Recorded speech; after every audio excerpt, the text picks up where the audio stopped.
Ce roman, c'est un peu comme un grand soleil dans notre ciel de janvier. On part au pays des manguiers, du karité et des baobabs. On part dans ce pays où rivalisent les accents colorés des langues et des dialectes. La langue française tout d'abord, bientôt chahutée par le soninké, le peu, le songé, le dogon, le wolof et aussi le bambara. Nous partons au Mali, à Bamako, où nous attend le jeune narrateur, Ahmet, un écolier qui n'aime pas l'école, qui sèche les cours car lui, ce qu'il aime par-dessus tout, c'est lire des romans en français, jouer aux billes et manger des beignets. Et puis il n'aime pas du tout non plus qu'on lui rappelle que son père est un immigré parti en France, alors les bagarres ne sont jamais très loin et avec cette insolence exprimée en français parce que Ahmet, il sait bien que sa maîtrise du français écrase un peu tout sur son passage et plus sûrement ses petits adversaires.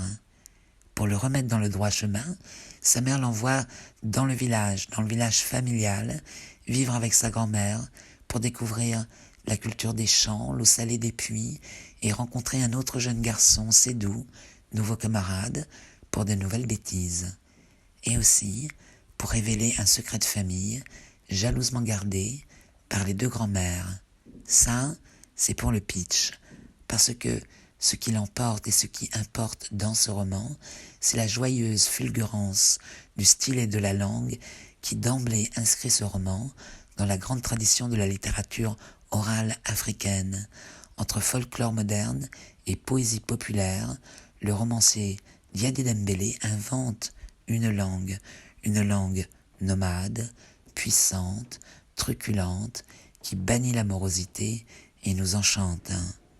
Embarqué avec Ahmet au pays de l'enfance, au pays où les traditions et les superstitions tordent le cou à la science et au darwinisme, au pays des palabres, où les enfants sont rois et les femmes belles, fières et puissantes, embarqué dans ce pays où le ciel pleut pour désaltérer les hommes et quand vient la nuit, le soleil est à genoux dans le ciel. Premier roman, premier vrai frisson de cette rentrée littéraire de janvier. Ce livre est un bijou, c'est tendre et jubilatoire, et son auteur, une grande et belle promesse. Le duel des grands-mères de Diadé Dembélé, et c'est aux éditions Jean-Claude Lattès. C'est qui ce Kirsch?